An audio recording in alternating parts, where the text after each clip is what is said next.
All right, guys, so we got the Kentucky Patriot with us again today, and we're going to talk about EDC, concealed carry, home defense, and personal defense. So I'm just going to get right into it. So what would you say is some of the most important things that people should do when it comes to concealed carry and EDC, like the first, for like a beginner, someone's just starting out with concealed carrying and EDC, what are some important pieces of advice that you have for people like that? Well, first of all, thanks again for having me on. It's such an honor. I'm so humble that you asked me to be on your channel. I appreciate it so much. I think the main thing is this is what happens a lot, and this is what we always encourage. We taught the concealed carry course here in Kentucky for years. What we always encourage people was the importance of consistent carry. And what happens is they're not used to carrying. And sometimes if they don't get the right holster or the right gun, it gets a little bit uncomfortable. And then they talk themselves out of carrying instead of having a routine of always carrying. And then they're like, I'm just going to run to the store. I'm just going to do this or that. And they only think, I guess what I'm saying is they only carry a gun when they think they're going to need it instead of always having it, because you never know when you're going to need it. So probably the first step would be absolutely get a routine where it's just like putting on your shoes, your socks, or your belt. It just becomes part of you. I think that's the biggest thing, is having it with you. Yeah, I when I first started carrying, I'll admit that I was guilty of that, because it is kind of a pain. You got to put your holster on, depending on what kind of holster it is, you got to put it through the belt loop, and you got to carry your extra reloads and stuff. And so, if you're just in a rush to get somewhere, store's closing, you kind of forget to put it on or whatever. Me personally, I made it a routine, just like you're saying. I would say I carry like 90% of the time, unless it's like an absolute emergency, and I just don't have time to put my gear on. So is there any other advice you have? Or having the right holster, and different guns, different holsters over the years. I've evolved. I've had to go through a lot of holsters, and the thing of it is, if you have to go through a lot of holsters to get one that's comfortable, it's worth it. Because again, when you first start carrying, it feels like your gun is huge. It feels like everybody's looking at you. It feels like, oh my goodness, but after you get a comfortable holster with the right gun, it becomes a part of you. And I'm not just saying this. I have no idea it's even on me. I mean, it just becomes a part of me. And I think if we get the right holster and the right gun, it'll be that way for you too. It's just like something new, like riding a bike. You just don't take right off. It's it's a progressive. You learn, you evolve, and that's what it was for me. And I think it is for most people. Okay, so the right holster. Do you recommend getting like backup holsters? Let's say one holster to train with that you can beat up on a little bit, and then having another holster you carry with. You ever do stuff like that? As long as it's the exact same thing. The exact same one. Yes, because we always, I know it's a cliche, but it is so true. Train like you fight. So whatever holster you're training with, as long as that's the holster that you're, is your EDC as well, that's fine, because I'm not against, the competition shooting or whatever, but you don't want to, use one, let's say, outside the waistband holster that you're doing the competition shooting with, and then you're inside the waistband, your everyday carry, you never practice with it. But sure, yes, I have backup holsters. I have more than one, and I have different holsters for different guns, depending on what I'm doing. I try to have a routine, so you're used to, a certain gun, a certain holster, but in different times of year, different dress, different thing, you may not be able to carry, but I try to keep everything the same. So I guess what I'm saying is, whatever holster that you're training with, have a backup, sure, as long as it's the same gun. I like, I hate to train with one and carry another, if that makes sense. Now, what do you think about like insurance? I know some people are into insurance and stuff like that. Do you think that's worth it if you can afford it, or do you think it's more just kind of like a gimmick? I mean, to each their own. I think just being an NRA member, if I'm not mistaken, there's supposed to be some kind of clause in there. If it's an active shooter, I'm not sure. They got lawyers. I know there's several GOA. I think there's several companies that do that. I think that's just an individual personal preference. I mean, I really don't know what advice I would give, because other than what I already have through being a member of organizations, I don't personally have any, but I'm not telling you not to get any. So I really don't have a whole lot of advice. I'm sorry I don't have a better answer for that. Oh, that's okay. That's okay. So as far as your EDC, what are some items that you like to carry? Pistol, knife, a flashlight, Leatherman, tourniquet, and how do you modify that depending on the time of the year and let's say different areas that you go to? Like, I know for me, like if I'm just going close to home, I don't carry as much stuff. But if I'm going a little further out, I'll bring a little extra stuff with me. And then depending on the season, I change my holster. And do you do anything like that? And what are your EDC items? Okay, now when you say EDC, you mentioned tourniquet and other things. Are you literally just talking about what I carry on my body, or what may be in my vehicle as well, or what do you mean? Yeah, vehicle could be, could be in your vehicle, or if you have like a bag with you, or something that's within reach. Okay, like if you're just talking on my person, I always have a gun, always, and I'll usually have a knife too, sometimes both. But I always have at least a gun and or a knife. Now in my vehicles, I was going to do a video on this. I've done it on a holster. I meant to talk about how we do blades in our vehicle, but I always have blades in my vehicle too, in the side doors and under the seats in my vehicles, and other tools and equipment as well. So, and then on my person, I don't have any medical. But in my vehicles, we'll have a first aid kit, medical, tourniquet, the things you mentioned. We'll absolutely have it in our vehicle, but I don't carry anything like that on my person. The only thing I pretty much carry on my person is weapons. Now, the only flashlight, I'm not saying this is the ideal, because a lot of people do carry flashlights. And if you do, I'm not against it. Matter of fact, I'm for it. I personally don't. I'm just lazy. I use a flashlight on my phone, but I do have flashlights in the boat, in the car, other places. But if I'm just on my person every day, I've got the knife and the gun, but I do not usually have a flashlight, which isn't a bad idea. It's just not something that I normally carry. Now, there's times that I do, but not EDC. Okay. And what style of concealed carry holsters do you like? Inside the waistband or shoulder holsters? And, do you change them throughout the year? Do you go from one type to another, let's say summer versus winter? That is a great question. I kind of do, but mine is more not seasonal, is activity is when I change mine.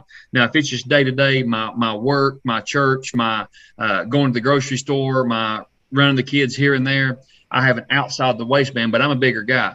But I have an outside the waistband Safari Land holster with a M&P Compact 40 that I wear outside the waistband. I wear on my hip, but I always wear a shirt over it so you can't see it. I can literally wear a suit to church with my jacket over it, and nobody knows I have one. Nobody has a clue. Now, if my activity changes, and maybe it's in the summer, and I don't want to wear two shirts or a jacket over there, then I've got an inside the waistband holster that was a custom made holster that I can put like a Smith & Wesson shield in, and but it's appendix style, so it's not as comfortable, but it's very deep concealed, so there's no and then depending on my activity level, like if I'm going hunting, fishing, whatever, hiking, I'm in the woods, then I carry an outside the waistband, just a cheap Uncle Mike's cloth holder. Now, I don't like it for concealed carry because of the draw. It's not as good as a retention, or a paddle style holster. But if I fall, it's not going to crack. It's if I get it wet, it's not going to I dry it out. It's not going to matter if I tear it, if I rip it. If it breaks, it's $10. You know what I mean? So I'm not adding anything. It's comfortable. I don't know what's on me, so I'll carry something like a Taurus G2C, or again a Smith & Wesson shield, or something, a smaller gun on my side. I'll never know I have it on me. But there is bear in this country, but nothing like where you're at. So the odds of me seeing a bear is little to none. Now, if I was in bear country, that would probably change. I wouldn't want a 9mm. I'd want something bigger. But where I live, for two-legged varmints out in the woods, usually when I'm by myself, that's usually what I do. Now, I'm pretty confident with a 10, 12 round. So you usually don't eat. So you don't carry your 454 Casull when you go deer hunting? No, I don't, but I should. That would be a great. All right. Weight heavy, but that's funny. What type of cartridges and handguns do you like for CCW, concealed carry? What are your favorites? Do you have any favorites or not really? Now, are you talking just this like the caliber or like the bullet type or brand? Like the caliber, yeah, like 9mm, 40, 45. Like, what do you like? What do you don't like? You know, any specific things that you really like? You know. Yeah, well, me personally, now everybody's different, but now me personally, I like as big as gun as I can possibly carry, because when we realize if we need this isn't for sport, this isn't for the range, this isn't when we worry about money, how much I'm going to spend. This is my life, okay? This is my kids are at stake, and if I have to pull this gun, it's serious. So if I pull this gun, I got to realize what I'm pulling it for, and if I'm getting attacked, somebody has a lead pipe or somebody has a knife, they're coming after me. I want to do my best to neutralize the threat as quick as possible. So I like as big as bore possible. But now once you get to 45, I love a 45 out of a government 5-inch model, you know, but when you start shortening that barrel, you're already moving a slow moving bullet slower, right. You know, so you're going to lose a lot of what you're gaining from the 45. And then where it's so fat, you don't have a lot of capacity. Right. So if you want to carry a full size 1911, then go for it. But this is too big for me, so I don't carry 1911. So 45's out for me. Okay. 9mm is the minimum that I would go. I know I'm not trying to hurt anybody's feelings or upset anybody, but I wouldn't go below that. I know there's 380, 25 ACP, 32 ACP guys, 22 LR. I'm just telling you, there's no way I'd go below 9mm. In fact, I really would rather be above 9mm. I carry a 40, but if I didn't carry a 40, I would look at a 357 SIG. I'm a big fan of the 357 SIG. I think it's a great round. So 40 and 357 SIG is pretty much where I'm at for semi-automatic, unless you're going a big gun again. If you're going for a big gun, which is too big, you know, usually for me to carry, but a 10mm, we talked before, is a fantastic round. So if you don't care to carry a big gun, a 10mm is fantastic. If you need a compact gun like what I like, what I'm comfortable carrying, then I prefer something like a 40 or a 357 SIG. As far as like different types of, like, what are you use factory loads, obviously. You don't use reloads for self-defense. What are some things that you do to, let's say you want to get some ammo for your concealed carry gun? What are some things that you do to test it to make sure that it functions properly? Like, how do you decide on, okay, this is the ammo that I'm going to use? You know, are there any specific things that you do to like test it out? Yeah. I go to the range, which is my dad's farm. And we test them. We test them through my gun, my wife's gun, any gun that we're going to think we might even potentially ever carry, ever use, ever. We make sure that those rounds cycle in that gun, because there are times when you can get quality ammo and a quality gun, but they just don't like each other. And you start having problems, and you can use any other ammo in that gun and it works fine. So no matter how good you think your defense ammo is or how good you think your gun is, always test it and make sure it runs in cycles and it feeds reliably into your firearm. And then I test them, and I glean a lot from YouTube. I watch a lot of other channels too, and I watch, you know, their results, but I test my rounds. I test them in water. I test them in meat. I test them in wood. I test them, you know, in several different test mediums through denim, and see how they perform, because, you know, you can't always go by what's advertised. You can't always go by what Uncle Joe said. Uncle Joe may mean well, but I want to see for myself, especially when it's something as important as what, you know, self-defense ammo is, because if you really realize that you're having to use this, if you're using it, then your life's in danger. Your wife and kids' life's in danger. I mean, it really is a life and death situation. So I want the absolute best bang for my buck, so to speak. Now, do you prefer, obviously, hollow point? I mean, most people like to use hollow points in their concealed carry weapons. My thing about that is there may be situations where you may need a little penetration. Like, for example, if you're dealing with like an active shooter and he's got like body armor on, and all you have are, you know, hollow points, it's not going to really do anything. You know, you may want to, I always tell people to keep some FMJ or something, maybe a separate mag with FMJ or something like that. What are your thoughts about that? I agree with you 100%. And I've got a great experience with YouTube. I mean, everybody's been friendly. They've been good to me. But the biggest thing I've got flack over the years is alternating ammo. I alternate ammo. A lot of people don't. If you don't, that's fine. But I do. And the reason I do is for the reasons you just mentioned. I don't know who I'm going to face. I don't know the situation. So I want the best of all worlds. And you have to watch with this. You have to train with this, because here's the thing. If the weight of the grains are significantly different in each round, your point of impact can be different. So you have to kind of get rounds that have basically the same point of impact. But when you're shooting, what I do is try to do typical self-defense range. I'm not going to be shooting my pistol at 100 yards. I mean, you know what I mean? So at a typical, what I feel like combat range, I test my rounds. And just like for 9mm, I'll be honest with you, I use a lot of different rounds. I use my first one out of the bat is the Hornady critical defense, because of that FTX tip. That way it won't get clogged. So I do have a hollow point coming out. But I also use those Liberty Special Forces rounds that are fragmenting rounds, and they do fragment. But if I don't know who Military Arms Channel is, but he done a video with that. Those are actually body armor 3A. They'll penetrate. So even though they're fragmenting rounds, they're going 2,000 feet a second. It's their advertised velocity, so they can still penetrate body armor, and they fragment. So you see what I'm saying? So as I stack my ammo, I don't know who I'm facing. So home defense it isn't as important, because I am convinced that if you shoot somebody with a 12-gauge slug, even if they have body armor on, it's not going to penetrate. But the force is going to be such a traumatic shock, it's going to crush your sternum. You're still going to come out okay. Now, handguns, it's not like the Hollywood portrays. It's still going to be a big impact, but you're still able to continue on to fight, to draw, to shoot. So I want something that can penetrate and give me every advantage I can, because I don't know what I'm facing out there. So I do alternate ammo. A lot of people give me flack for that, but I don't do it to be controversial. I do it to what I feel like that's what best protects my family. I do the same thing in my 40. I alternate ammo, because I don't know who or what I'm going to be facing. So no matter what I face, I want a round to help me in that situation. Yeah, I actually do the same thing, believe it or not. I alternate hollow points and some kind of FMJ or like a solid. It sounds kind of crazy, but you never know, because even if they're not wearing armor, they could be behind the wall, they could be behind a car. You don't know what's in between you and the threat, and if you just have a hollow point, good luck penetrating walls and cars with that. It's not going to be very effective. So it's nice to have some extra punch in there. You're absolutely right.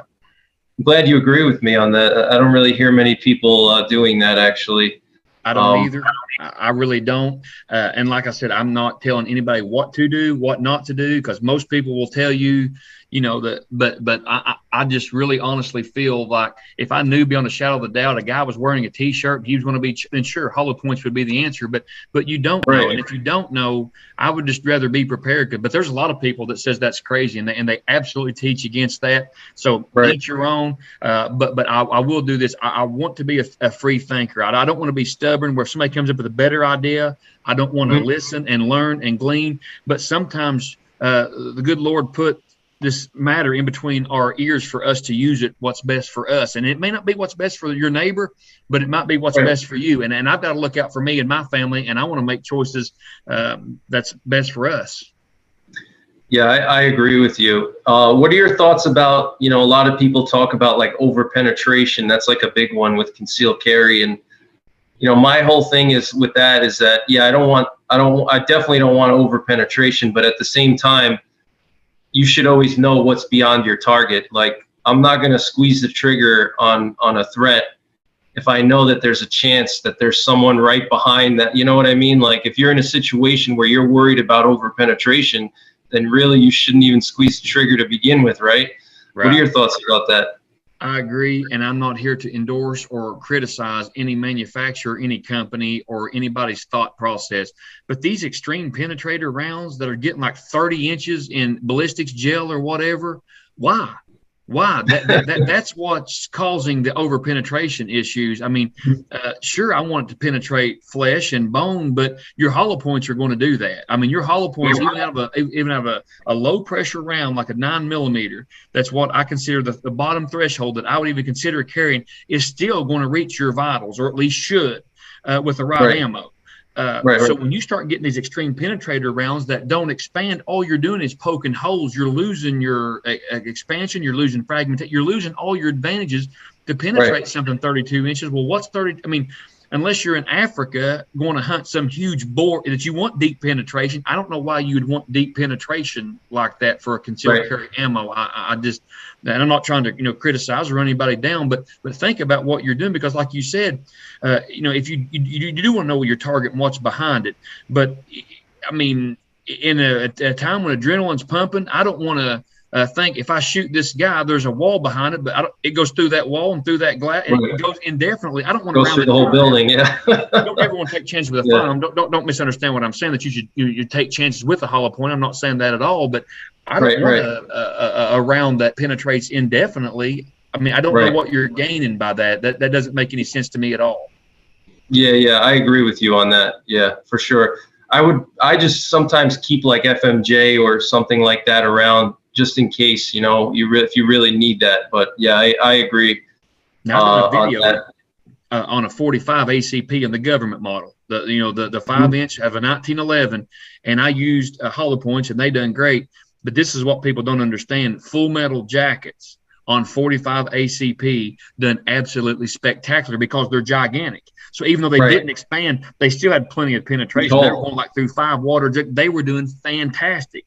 So, the full metal jackets not to be counted out, in my opinion, in concealed carry with the right rounds. Now, once you get like smaller rounds, I prefer, hollow points. But if you're using a government model 1911, I'm just telling you, me personally, I would, if I was going to carry that, which I'm not, it's too big for me to conceal. But if I was going to carry a 1911 and I had 7 or 8 rounds of 230 grain full metal jacket, I'd feel totally comfortable with protecting myself and my family.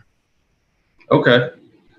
So what are some home defense cartridges and weapons that you like or you think are most effective? I know you mentioned 12 gauge slug before. What are your thoughts about home defense weapons? I mean, obviously you got to think about, penetration, over penetration. Do you think that an AR is a good choice or like, what are some things that you like and don't like? I think it depends where you live. You don't want to live in a trailer park or an apartment complex, and have neighbors above you or beside you with thin walls and use an AR. A lot of people are under the misunderstanding, and I've heard people say this, and I just cringe because I'm not making fun of them. It's just misinformation. But they're like, I use an AR because it's frangible, and that way if I hit an interior wall and I hit sheetrock, it's just going to explode into oblivion, and everybody's safe. And I'm sitting here thinking, they'll go through interior walls from now on. I mean, that they are a frangible round, but drywall's not going to stop that round, I promise you. So, I like as big as bore as you feel like you can comfortably handle, whether you're male or female. So if you want to have a revolver, 357 Magnum and up is what I recommend. If you're wanting really, my opinion, if you're really wanting to protect yourself, I would go with a shotgun or a rifle, an AR type platform, AK, whatever. Now, shotgun, if you got close neighbors, birdshot will still penetrate through sheetrock, but nothing like buckshot and slugs would. But if you live out in the country where over penetration is not an issue, of course you want to know your house, where your kids' bedrooms, all that is. But birdshot's a good round, but it's still, even though I do believe birdshot is effective, and I've proved it, I believe, in many videos, but it's still nowhere near the ballpark of a slug or like double-aught buck or any of the buckshot rounds. So if you really want to protect your home and you live out in the country, neighbors not an issue, then I would definitely go with a shotgun or an AR, me personally, or a big bore revolver. Okay. So I remember you said in the past that you don't like handguns in general for home defense as your primary weapon because they don't have enough power. But like a big bore handgun's different because that's kind of, approaching rifle and shotgun power. But like a standard service caliber 9mm or whatever, you don't really like that for home defense as your primary weapon. That should be more like a backup, right? Yeah, if at all. I'll just be honest with you. Even though I do carry 9mm or 40 or whatever, the only reason I do carry those rounds is because I can't have a shotgun or a rifle with me. And I'm not saying that a 9mm won't kill somebody. I'm not saying that it won't stop the threat.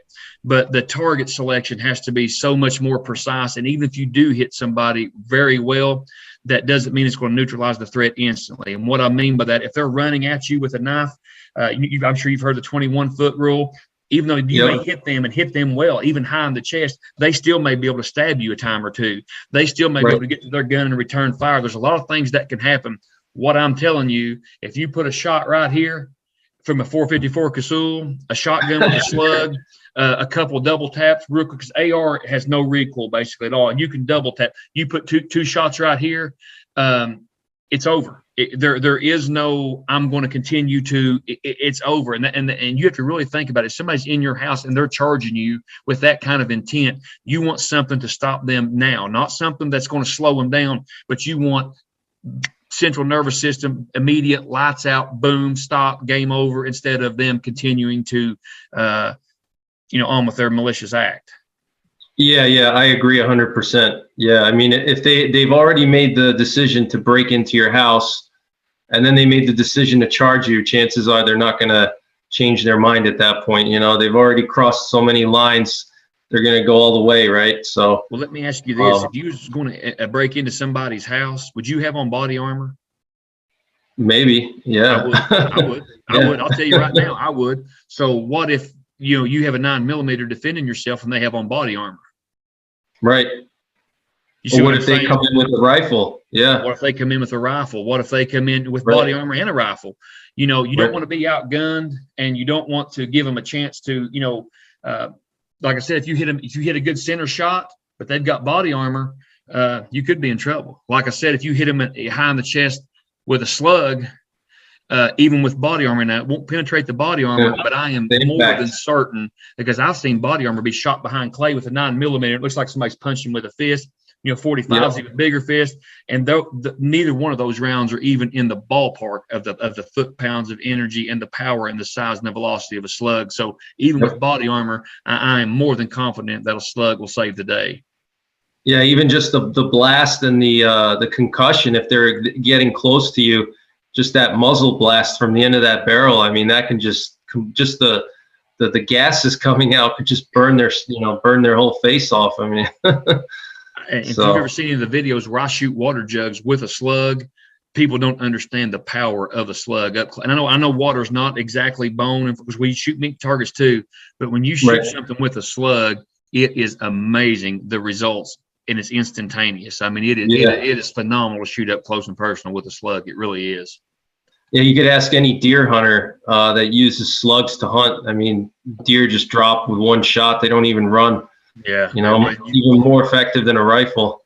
Well, you're talking a bullet that is, it's a 1 ounce slug. It's gigantic, going 1,600 feet a second. So it's basically 5 times the size of a 357 Magnum, going a lot faster than a 357 Magnum. And we know how powerful a 357 Magnum is. So you just made the bullet gigantic, and you increased the speed. So you're cranking a lot of horses there. So what do you think about optics, as far as like pistols go? I know like right now red dots are really popular on pistols. A lot of guys, they like to put like a micro, like a what is that, is it the aim point, the little micro red dots that they have with the glass screen? Yeah. The RMRs, do you like those, or do you think that's a bad idea? I mean, I'm kind of old school. I just like iron sights. Anything like concealed carry, or even in my home, I like to use iron sights as much as possible. What are your thoughts about that? Yeah, I made videos on this as well. And now, to each their own, because there's a guy by the name of John Lovell that I absolutely admire, look up to, watch his channel. I think the world of him. And he uses an optic on his handgun, and he does fantastic with it. So if you have one on your handgun, as long as you know the pros and cons of it, that it can get knocked off, that sometimes it can fog, even if you use stuff on it, that things can happen. As long as you understand you can train with it, if you like it, go for it. But I have tried those optics, and I have a hard time finding the dot. It takes me a second. On an AR, it's all day.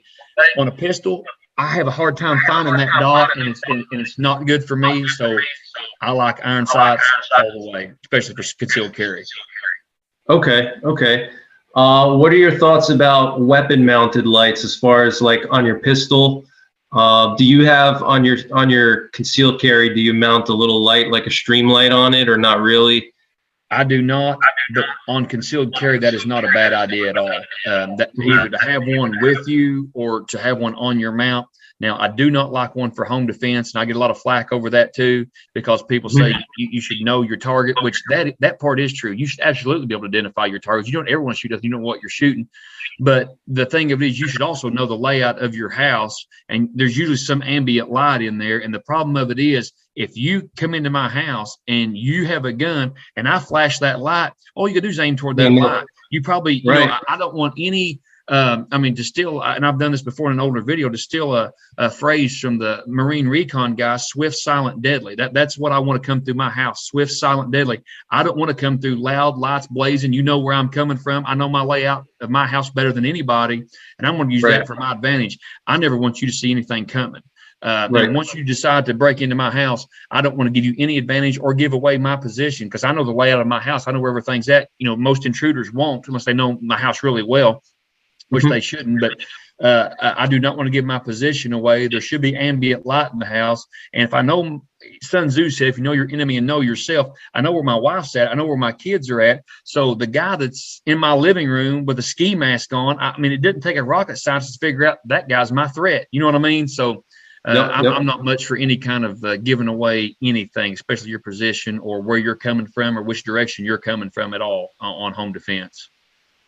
Yeah, that was actually going to be my next question was, you know, what are your thoughts about lights for home defense? But looks like you answered it already. I think the same way.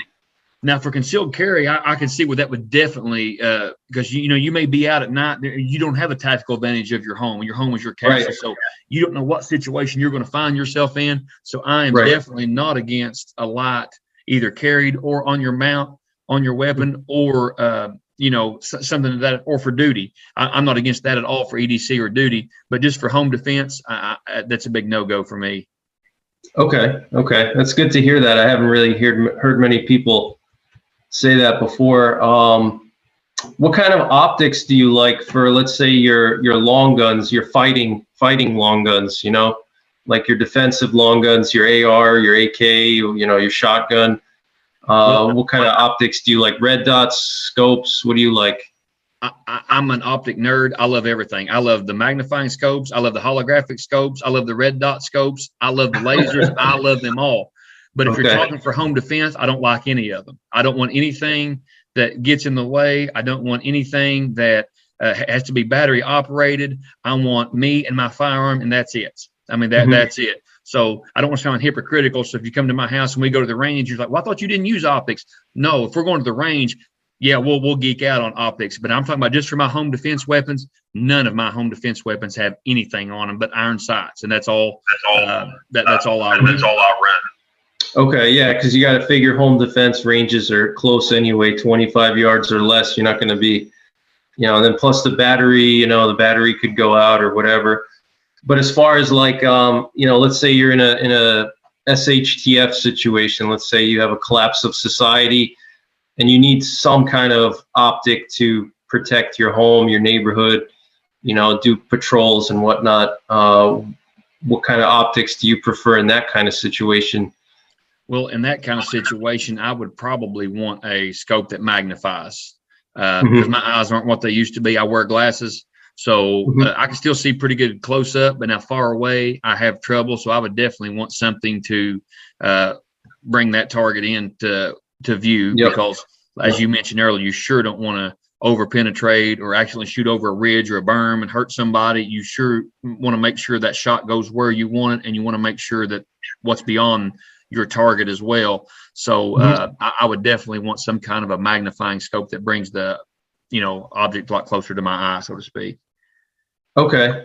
And you said you carry some blades for EDC. or, you know, concealed carry, whatever. What are some knives that you like? You know, do you like folders? Do you like karambits? I remember you did a video on a karambit one time. Are there any specific types of, you know, style of blade or companies that you like? There's a bunch, really. Just check the blade, the sharpness of it, and the durability of it. Now, the reason I don't carry fixed blades is because they're uncomfortable to carry. They're harder to carry. But that's what I have a lot in my vehicle, like sitting by the side of my door in the tray or under my seat. So if somebody reaches in, I can grab one of those and just absolutely make them turn loose. So I'm a big fixed blade guy, except when it comes to carry. Now, if you can carry a fixed blade and you do it comfortably, then more power to you. Fixed blade is great. Now, the folding knives, I'm not saying I can't use them for defense, but they're not my go-to move because of the, you know, things can happen getting it out.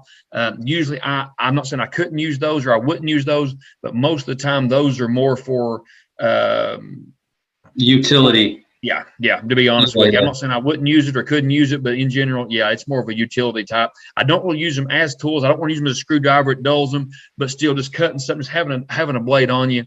But now, if I'm really serious about defense, and there is times I go places, I mean, I'll tell you this, like I tell you, I carry a gun all the time, but there is times you can. If you go to a post office or a city, there's times you can't carry a gun, and that's when I carry that karambit. And what I do, I've got a holster, just like a concealed carry holster, just like I do on a gun. And that is a very good defensive tool. And I don't mean it the way it sounds. I don't want to sound to make myself be something I'm not. But most people, if they don't never been around a karambit, they have no idea how to defend themselves against a karambit. So they're defending themselves like this. And if you come up with that juggler with a swipe from that karambit, you're going to catch somebody that has no idea what even hit them. And I don't mean to be gruesome, but if I don't have a gun on me, then that karambit is what I have. To be honest with you, if I go work out at the gym, I can't really go down there with a gun. I have, to be honest with you, but it's just harder, especially if we're trying to do bench press. How you going to do bench press with a gun? You know what I mean? But I'll take that karambit. I hate not having a gun, but if you're going to work out at the gym, I have that karambit on me. So I don't think nothing's going to happen at the gym, but if it does, hey, I've got that karambit, and I'm not trying to sound like I'm Mr. Blade or anything, but if you take a man with a karambit, he's hard to get control of. He really is, because it's behind you, and you can come out really quick. And if it's really sharp, you can get a hold of somebody, and no matter where it hits them, it's going to be a bad day. So I'm a huge fan of the karambit. Okay, so you like karambits and fixed blades in general, and you like to carry the fixed blade when you can't carry your gun, pretty much. I carry the karambit. Yeah, usually I don't carry a fixed blade. I usually have it in my car. But if you can carry a fixed blade, then comfortably, then go for it. But usually they're bigger and they're harder to carry comfortably, at least for me. So that karambit, is it fixed or is it folding? It's fixed, but I've got a holster for it. I got a holster just like I do for a gun. It's a paddle holster. It feels just like just like my gun. Like a Kydex. Yeah, if you can get something like that for a fixed blade, it'd probably be okay as well. But I'm just not a big, and people do, I'm just not a big fixed blade in my boot kind of guy. It's just not comfortable for me. I don't usually wear boots, but now the karambit I do, but I have like I said, a paddle holster, and it's just basically kind of the same setup as my EDC with my gun, except it's just a karambit instead of a gun. Okay. What are your thoughts about revolver versus semi-auto? I know this is a big one as far as like concealed carry and just overall thoughts on, I know like revolvers in recent years, people say revolvers are not a viable option for defense because you can't reload them fast. They're old, they have a hammer, you can't do tactical stuff with it. What are your thoughts about that? Well, it's like anything else, they're just pros and cons. But there is no way that somebody can look at Jerry Mikulek and say he's ineffective with a revolver, So I think revolvers I've carried them. My grandpa, he was not a semi-automatic fan at all. He carried his home defense. Everything was 357 Magnum the day he died. So I think revolvers, are a great tool. But here's my thing with a revolver. Like I said, I don't really like a low-powered round when your life depends on it. So I'd like to have a 357 Magnum. Now you can shoot 38s, but if I was going to carry one, I'd like a 357 Magnum. The problem is when you start shortening that barrel, it's kind of the same thing with a 45. When you start shortening that barrel, what's going to happen is muzzle blast is ridiculous. And that's ultimately why I quit carrying my revolver, because the muzzle blast on a 357 Magnum with that little revolver, it felt like I was shooting a freight train. Now you get a big Ruger, with a big barrel, big heavy gun, you shoot 357 Magnum all day. It's not the round, it's the gun that you're carrying. So then when you shorten the barrel also, you're getting this muzzle blast, which is awesome to shoot at night. It's the fireball, everybody laughs, everybody gets a good time out of it. The problem is, though, that fireball, you know what that is? That's pressure that you're losing.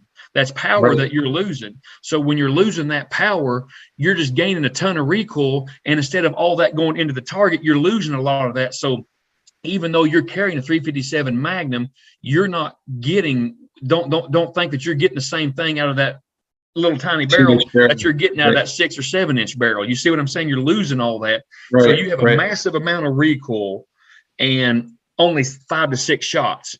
Now, I've always recommended if somebody does carry a revolver, to me, it's so much easier just to carry another revolver than it is reload. I know you can get speed reloaders, but honestly, if you've shot 5 or 6 rounds, your life's dependent on it. You're in a stressful situation and the problem's not solved that you have to reload. I'm not saying people can't do it, but trying to reload a tactical reload in a stressful situation with a revolver is going to be tough. I really believe it's going to be a lot harder than people think it is. Where a magazine change, you can pretty much do that even in a high stress situation, in my opinion. Okay. So you could carry like a smaller revolver, maybe like a backup revolver. That's a good idea. What do you think are some of the most important things that you would recommend to someone as far as home defense goes, like any kind of advice that you would have for somebody that wants to protect their home, just, general stuff like right off the bat that comes to your mind? Right off the bat is it never happened at all. That is my advice. The same thing with concealed carry. If you can avoid it, avoid it.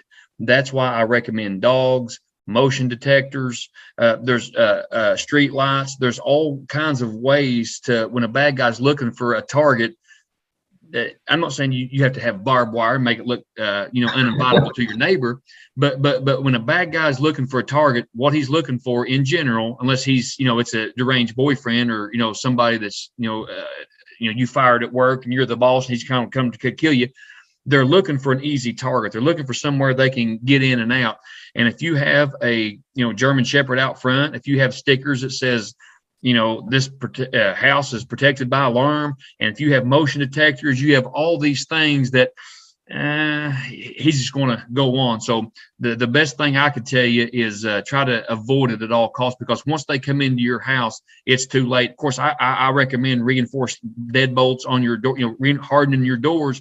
But even if they get that close, that's still too close for comfort for me. I'd rather them walk by or drive by and look at my house and see a dog and see motion detectors, see a sign in the yard that says we're protected by 24-hour alarm system, and just say, nah, and go on by. That's my go-to move. Okay, that's a good one. So I recently found out that you have a passion for martial arts, which I never knew. I thought you were just a gun guy, but you have a pretty serious interest in martial arts. And I was going to ask you, for somebody that wants to learn some self-defense, what are your recommendations as far as selecting different arts, picking a dojo? What are some arts that you think are the most practical for somebody just starting out? And how do you go about picking a good school to learn, Okay, you're probably going to kill me on this one because this answer is going to be long, and I apologize in advance. That's okay. You got time. but there's a man by the name of Jocko Willink. I don't know if you know who that is, but he's a former Navy SEAL, but he's a super great guy. Got a podcast. He's wonderful. And he's a black belt in several arts. He loves jujitsu, is his art. But he's got a YouTube video, and they ask him, if you're really serious about, defending yourself, what art should you train in? And he said, get a gun. So his advice is, if you're serious about, get a gun. And that comes from a martial arts guy. Okay. So everything I tell you does not take the place of a gun. A gun is still our first, if you're really serious about defending yourself, is get a gun. And I agree with him totally. I stole that from him, and I agree with him 100%. Now, martial arts is kind of like a gun. If you ask me what's the best gun, and I tell you a shotgun, and because I tell you how versatile it is, I brag on the slug, I brag on the buckshot, but then you meant for concealed carry, then that's a terrible idea for you. You know what I mean? If you tell me what gun's the best, and I tell you a Glock or a SIG, and then come to find out you're going to go bird hunting, that's a terrible choice. So it's kind of that way with martial arts. I'll be honest with you.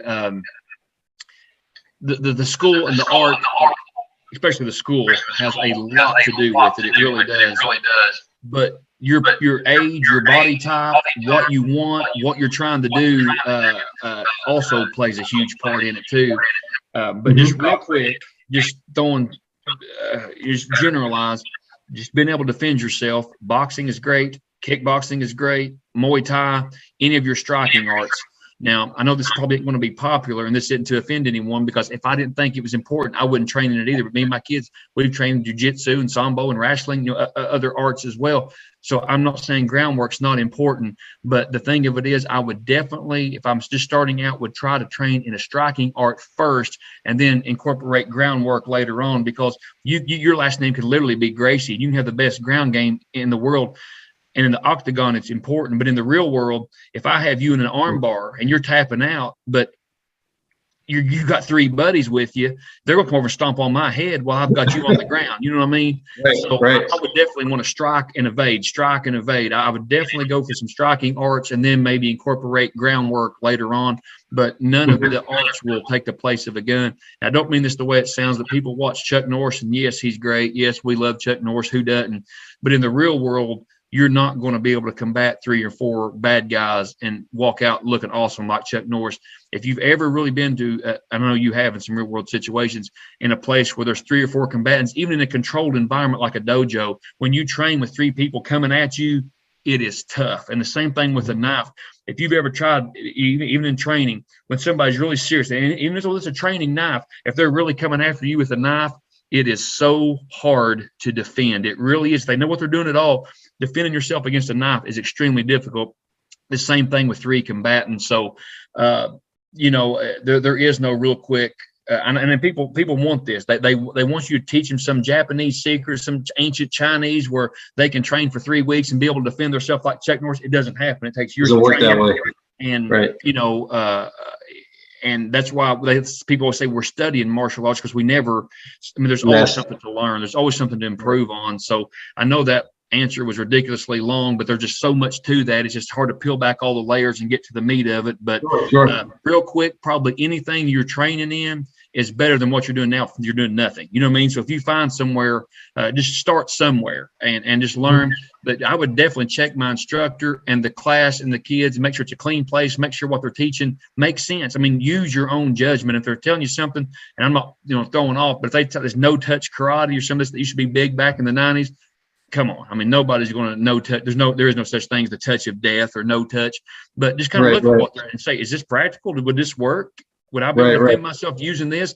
And if you're 60 years old, you're not too old for martial arts. It's hilarious. I get kids, they'll be 20 years old. Like, am I too old for martial arts? Of course not.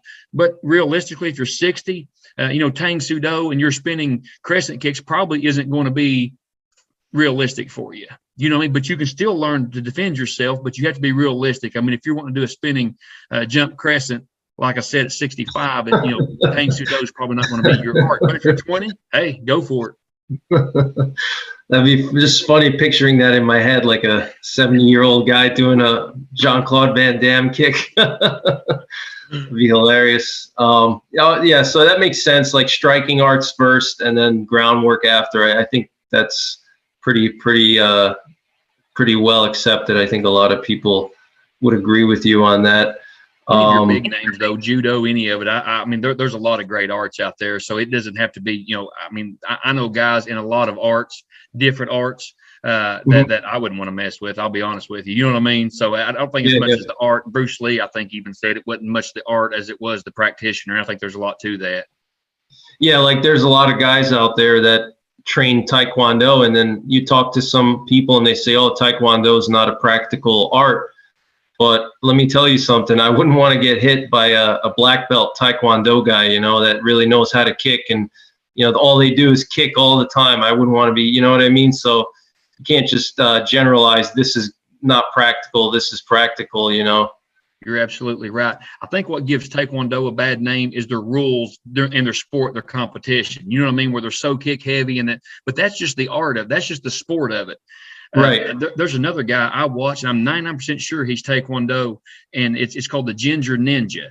And if you watch this guy, he's a young guy. I've seen him. Yeah, I've seen him. But, you know, Taekwondo or not, I'm telling you, you do not want to get hit by his sidekick. His sidekick's like a spear. I mean, that's going to crush your ribs. So people can say whatever they want. And I've never trained in Taekwondo, so I have no dog in that fight. But I'm telling you, you would not want to get kicked by that guy's sidekick. I'm telling you, that would be like getting kicked by a mule. So yeah, I've seen that guy. That's where they get the bad name, is the rules of engagement in their sparring and in their competition. Yeah. But in the real world, when the gloves come off, I wouldn't want to get hit by one of those. That's for sure.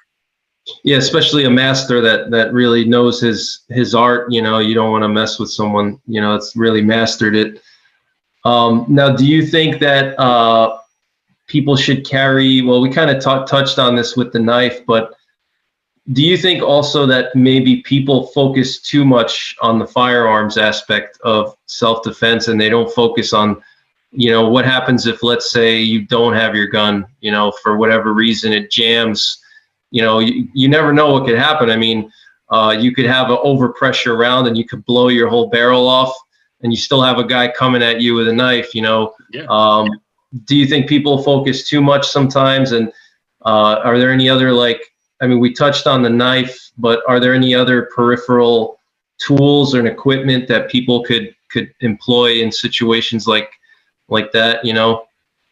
Absolutely. Absolutely. Like I said, there's no place of a gun, but anything man-made can fail. So if your gun fails, that's exactly why I usually have a knife, or that's exactly why we train in martial arts, because there's just going to be times, and as critical I believe as a gun is, there's going to be times, I don't care who you are, that you're not going to be able to have a gun with you. I mean, whether it's in the hospital or you're flying on an airplane, or there's just times that you can't have a gun. So absolutely, or especially if you're a kid. If you're in high school or you're a kid in college, you can't carry a gun on campus. So what are you going to do? Just be, you know, you need to have some tools in your arsenal, so to speak.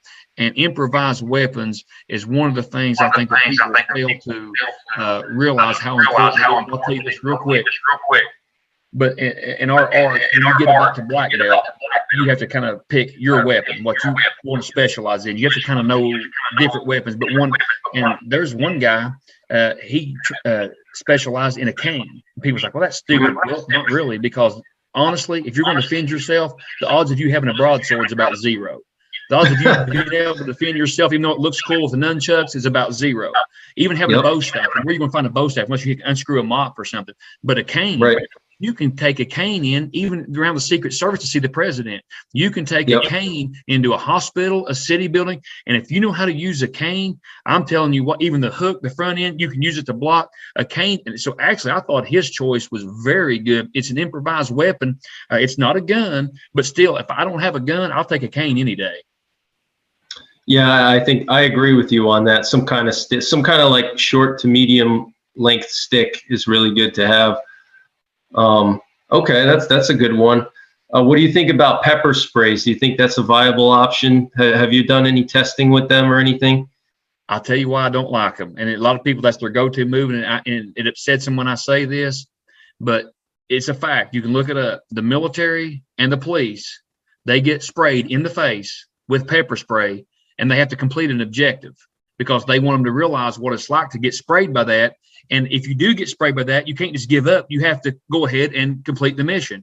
Well, the problem is, if the good guys can fight through it, then so can the bad guys. You see what I'm saying? If your military and police can fight through it, so can the guy on meth, so can the serial killer, so can the rapist. So I don't think it's a viable option. I've never had it, never used it. You know, I think it's great for the law enforcement to detain somebody, kind of slow them down. But if somebody's coming from my jugular vein, I don't want to grab pepper spray. Right. Makes sense. Yeah. So this will be the last question. You're big into the outdoors. What are some like dream trips you would like to take if, you know, something on your bucket list? Like, would you go to Alaska? You know, are there any like dream hunts or just places you'd want to see?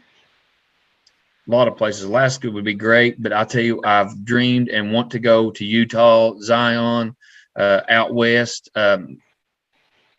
Wyoming, Montana. There's so many places I would love to go out west. I've always wanted to go, but probably Utah and Zion would be just, and of course Yellowstone, Grand Canyon, all that out there would be just a dream. And I hope, hopefully, Lord willing, I'll get to go one of these days. Those are beautiful areas. I went to Zion when I was a kid, actually. It was pretty cool. Wow. Yeah, it's amazing. I guess that's pretty much all I have for now. But, you know, maybe I'll have you on in the future. And thanks a lot for taking the time to do this interview with me. And if any of you guys are interested in following Kentucky Patriot, you can find him on YouTube. You're just on YouTube, right? Or do you have other social media? I've got a Facebook account too for the Kentucky Patriot. Oh, you do? Okay. Yes, sir. Okay, so I'll put the links to his Facebook and his YouTube channel in the description box below the video. But check out his channel. He's a really good guy, as you see, and he's very knowledgeable. So check his channel out and subscribe if you like what you see. And that's it for now, guys. So I'll see you on the next one. Take care. God bless. And don't forget the 3 Ps. Prepare, practice, and persevere.